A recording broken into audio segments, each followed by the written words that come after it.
Hello everyone, welcome back to my YouTube channel.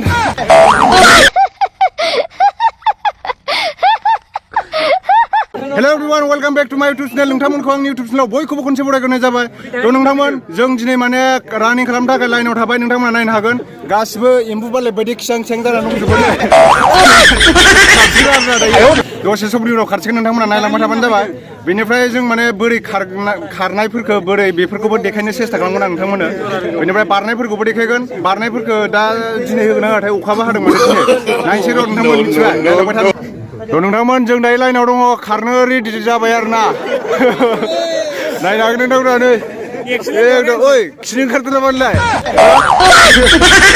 लाइनआव दं गासिबो नायनो हागोन नै हले मले गाइस नै गासिबो हा दे सिनायदों दे नै बैथिं माने लाइनआव थाबाय आरो ना बिसोर खारग्रोसिगोन जों माने सेकेन्डआव जोंना लेट जाबाय जानानै एसे गासिबो लाइनआव दंजोबो माने नै गासिबो माने रेडि आरो ना खारनो थाखाय बयबो दा फार्स्ट ग्रुपनिया ओरैजाय बिसोरो खारग्रोसिगोन बिसोरो नोंथांमोना नायनो हागोन दिनै माने अखाबो हादोंना बोथोरा बारा मोजां नङा आरो नै नायनो हागोन खोमसि अखा बारा मिथिबाय दा थेवबो माने बयबो साख्रि नांगौ नालाय नै नुबाय दा नोंथांमोना इसां बेखार दं जोंनि बर'फ्रा मिथिबायना ओरैनो साख्रि मोनाखै दा बिनि थाखायनो बयबो फैजोबनां गोनां जाबाय नायलांबाय था नोंथांमोना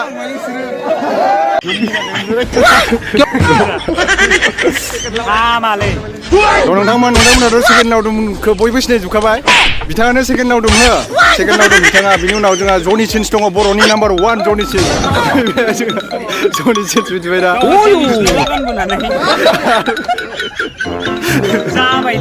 थ' नोंथांमोन जों दिनै माने खारखांबाय आरो ना खारनाया बिनि उनाव खारखांनानै जोंखौ दिनै अखा हानायखाय बारहोआसै दा मोनसे गोबां गिदिर प्रब्लेम जाबाय नङाना जोंहा खारनाय समाव जोङो बेगखौ मोनसे जायगायाव जमा दोन्दोंमोन बे दोननाय समाव सोरबा जोंहा लोगोआ माने बिदिनो सिनाय मोनासै गावनि बेगखौ गुबुननि बेगखौ गावनि बेग होननानै लानानै थांबाय जाय लांदों नोंथाङा माने बेखौ गाबोन होफैफिनबानो जाबाय आरो ना नैबे जोंहा फंबायनिमोन थ' नोंथांमोन जाय माने बे बेगखौ लांफ्लांदों नोंथांमोना अननानै मिथिबाय नैबे नाम्बाराव कल खालामब्लानो जाबाय बेयाव खालामनानै होफैफिनबानो जाबाय आरो ना माने लांफ्लांदोंबा हो लांफ्लांखायो सोरबाया माने दा बेगआ गोबां जाबायना बेयाव माने लांफ्लाङो आरो ना नोंथांमोना गावजों गाव माने बर'जों बर' होफैफिनबानो जाबाय बेगखौ गाबोन बिनि बेग मालिकनि नामानो जादों मा नामलाय बेग नोंना दिपाल बाग्लारि मिथिबाय बे दिपाल बाग्लारिनि मबाइलबो दङ बेयाव मानि पार्सबो दङ माखासे गोनां डकुमेन्टस दं बाइक साबिबो दङ नोंथाङा होफैफिनबानो जाबाय गाबोन मिथिबायना दा बेखौनो आं बुंहरबाय आरो जाय मोन्दों आरो ना नोंथाङा होफैफिनबानो जाबाय गाबोन बे जायगायावनो भैरबखुन्दनि बे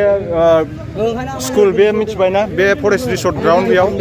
नोंथाङा जाय मोन्दों नोंथाङा होफैफिनबानो जाबाय आरो ना दिनै माने सिख्लाफोरनाबो सेंग्राफोरनाबो खारनाया जाजोब्बाय मिथिबायना मानो होनना बुङोब्ला आङो खारबाय थानाय समाव भिडिअ बानायनो हायाना नोंथांमोन र' सिख्लाफोरखौ एसे सोंनि सिख्लाफोरा खारनो हादोंना हायाखै खारनो हाबाय खै किल'मिटार खारखो नोंसोरो 1.6 ना बेसेबां मिनिटआव कमप्लिट खालामखो हा 3 मिनिट वा 3 मिनिटआव 1.6 किल'मिटार खारबाय नोंसोरना दे एक्सप्लेन मारनो हाबाय बिदिनो खारबाय था ओ भाइयों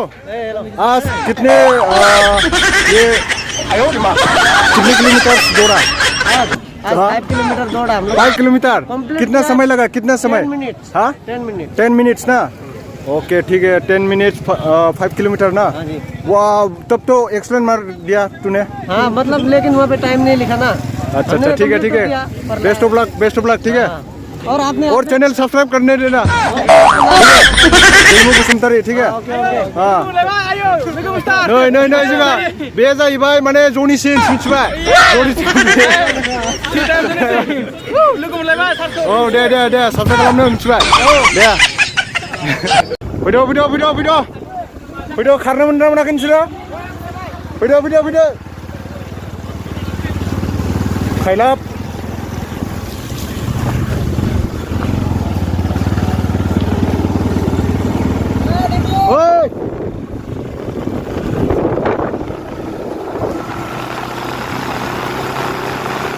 फैबाय नामा ओइ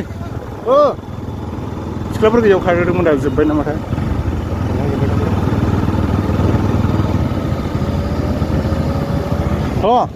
फैदो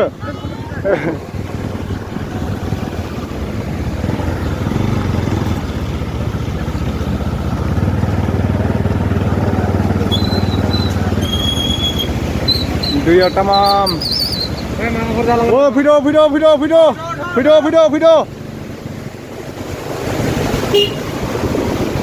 हले मले गाइस हले मले बैयावनो गोजौ ओइ लास्ट थांसै फैदो थांसै नोंथांमोन जों माने खारखांबाय आरोना गोबां खारबाय दिनै 5 किल'मिटार खारबाय आंथ' 10 नाम्बार माने 10 मिनिटाव कमप्लिट बेखौ मा होनबावगोन आं बियो बे साला बियो माबाया बियो लावदुमा सेकेन्ड लावदुम बियो साला सुवादा आंखौ जावदो आंनि ब्लगखौ आं बेन खालामसिगोन गरम दं मोनफैबाय जों खारनो मोनासै दे नेक्स्ट टाइम मिथिया थाब फैबानो जाबाय थांनोसै नोंथांमोन बिदिब्ला नोंथांमोन दिनैनि भिडिअआ एसेनोसै नोंथांमोना चेनेलखौ दिनै नायदोंबा साबस्क्राइब खालामनानै ला बेजों लोगोसे खाथियाव थानाय बे लाइकखौ थुना होथार मिथिबाय बे लाइकखौ थुबा आं बोरैबा मोनथारो मिथिबाय ना बिदिब्ला नोंथांमोन जय हिन्द